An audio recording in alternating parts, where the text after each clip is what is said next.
আবারও রাজ্যের মসনদে তৃণমূল। এই নিয়ে পরপর দুবার 2011-র চেয়ে বেড়েছে আসনও, একেবারে ডাবল সেঞ্চুরি।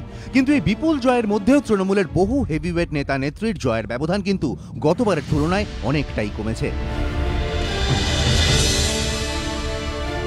2011-য় রাজ্যে পালাবদলের পর উপনির্বাচনে মমতা বন্দ্যোপাধ্যায় জিতেছিলেন 54,200 ভোটে। এবার তার জয়ের ব্যবধান কমে হয়েছে 25,301, অর্থাৎ গতবারের তুলনায় এবার ব্যবধান কমেছে 28,899। বেহালা পশ্চিম কেন্দ্রের হেভিওয়েট প্রার্থী তথা তৃণমূলের মহাসচিব পার্থ চট্টোপাধ্যায়ের জয়ের ব্যবধানও এবার কমেছে। 2011 বিধানসভা ভোটে যেখানে 59,021 ভোটে জিতেছিলেন, সেখানে এবার তাঁর জয়ের ব্যবধান কমে দাঁড়িয়েছে মাত্র 9,029। গতবারের তুলনায় 49,029 ভোটের ব্যবধান কমেছে।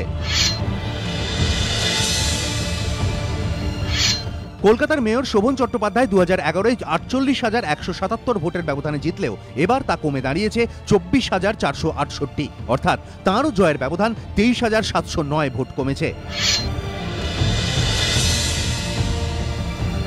গতবার 41,185 ভোটে জিতেছিলেন সুব্রত মুখোপাধ্যায়, এবার তার জয়ের ব্যবধান কমে দাঁড়িয়েছে মাত্র 15,225, গতবারের তুলনায় 25,960 কম।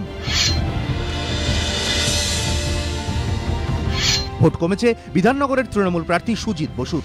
গতবার সুজিত বসুর জয়ের ব্যবধান ছিল 35,943, আর এবার তার জয়ের ব্যবধান কমে দাঁড়িয়েছে মাত্র 6,814।